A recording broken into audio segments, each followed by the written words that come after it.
sensationalism is profitable. We all know it. I mean, my presence doesn't make you not racist. You not being racist makes you not racist. Do you hear me now? See, I was born in Brooklyn, New York. And my parents, they both moved from Costa Rica. They both immigrated from there. My dad in the late 70s, 77, I believe, when he came to Brooklyn, and my mom a little soon after. So I'm a first generation American, as well as have dark skin color. So Brooklyn is interesting in the fact that it's so diverse, but where I grew up, kind of on the eastern side of Brooklyn, it was more, folks from the Caribbean, African American folks, definitely a heavy Jewish population when you go a little further west, but that's kind of what I knew. I mean, the neighborhood was tough. My mom would say, I'd hear something outside and she'd say, that's just a tire popping, when it was definitely gunshots. And they definitely were selling drugs across the street. There was just no question about that. That place closed at least 3-4 times with cops busting in there. I saw it as a kid.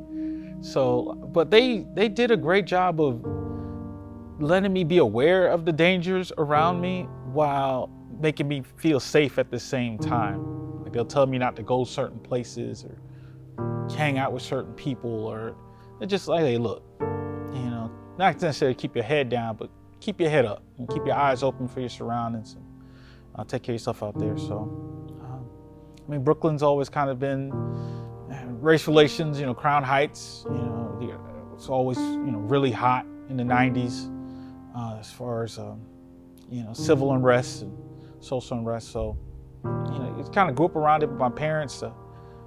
My mom, really particularly, I talked to my mom, and she was insistent that I try to look at the world, or she raised me in a way to look at the world not as much through a racially colored lens, so to speak, and to kind of see things as they are, and then as I grow up, come to my own conclusions about how I view society. And when she said that, it's really always stuck with me. The first time I noticed my race being an issue, I would say when I moved to the South. And up north, it's heavily more bent towards ethnicity, where your family's from.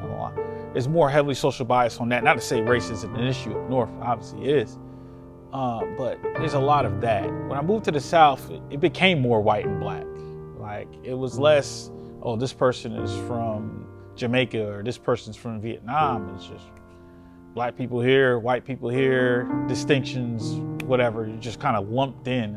And that bothered me a little bit when I moved to the South. And I've been stopped for jaywalking, for instance. Like, who gets stopped for jaywalking? I mean, people do it all the time, especially in New York. And it's like, hey, where are you going? I was like, I'm going to the bank. You know what I mean? I'm gonna go get a haircut. What is this? And I've been in the car with my old roommate, and we got stopped, and the officer's like, hey, y'all got drugs in the car? There was a rolling stop to the stop sign, but how do we go straight from a minor traffic violation to there's drugs in the car? Like, how do we make that leap? Like, that didn't make any sense to me, just on the strength. What bothers me more than a racial epithet is assuming I don't know what's going on. And I feel like that happens when we talk about race. I feel, unfortunately, some white folks assume that black people are kind of like delusional about race, that it's just some figment of their imagination, or it's just some media creation. And that's disrespectful. That's really disrespectful to what's going on in the streets, to what's going on a day-to-day. And I feel like that social media has just revealed the day-to-day, where people didn't know, and it's like, now you have no choice but to know.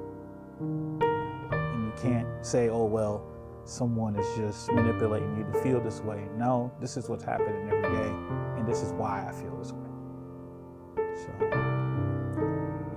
there's a condescension in that, and that bothers me more than somebody randomly saying something stupid. I'm from New York. I'm not stunting on somebody just opening their mouth saying something stupid. Whatever, happens every day.